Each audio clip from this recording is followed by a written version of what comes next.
accounting professor at Montclair State University, Dan Geltrude. Good morning, Dan. Okay, so the debt crisis has placed a burden on the average American, as we know, who is still just dealing with inflation and high interest rates. Dan, as Congress is currently weighing two massive funding bills, how much worse do you expect this debt to grow? I think it's going to get a lot worse. Let's put this in perspective. Across the globe, there is $97 trillion worth of debt. We have over a third of that. China is half of what we are. So it's just completely out of control. Look, the analogy I'll use here is that the federal government in Washington, D.C., they're the dealers. We're the addicts. We are addicted to spending more free stuff. In the end, that bill becomes due. And if you don't think that the U.S. can go bankrupt by overspending, you don't have to go far back in history to look at the Soviet Union.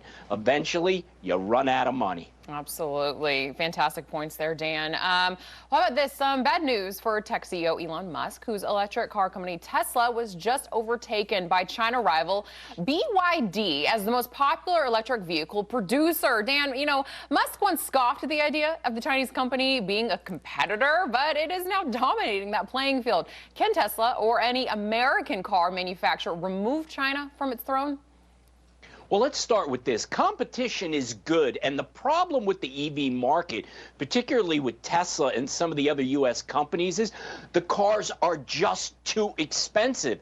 BYD, Build Your Dreams, which is actually backed by Warren Buffett, they're producing a cheaper product. It's more affordable. So when you have a situation like that, consumers are going to move in that direction. So it's going to be interesting to see how this plays out over time. But for right now, the competition is on. Yeah, China just makes things so much cheaper. These electric vehicles here in the United States, people aren't buying them. They're just way too expensive. Okay, so Apple's stock down nearly 4% by market's close yesterday, hitting its sharpest decline since August. So, Dan, what's behind the decline, and how do you see the year going for Apple? Well, I wouldn't be over concerned by the decline in and of itself. What you have to look at here is why.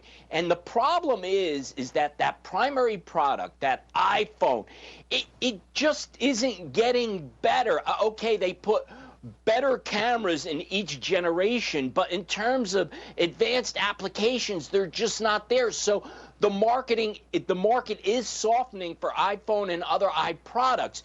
So they're going to have to implement more AI and advance their products. If they can do that, I think they'll come back strong. Yeah, I agree. I feel like every single new iPhone that comes out, it's basically the same exact phone. So they definitely need to be a little bit more innovative. Dan Geltrude, thank you so much for joining us this morning. Always a pleasure. Thank you.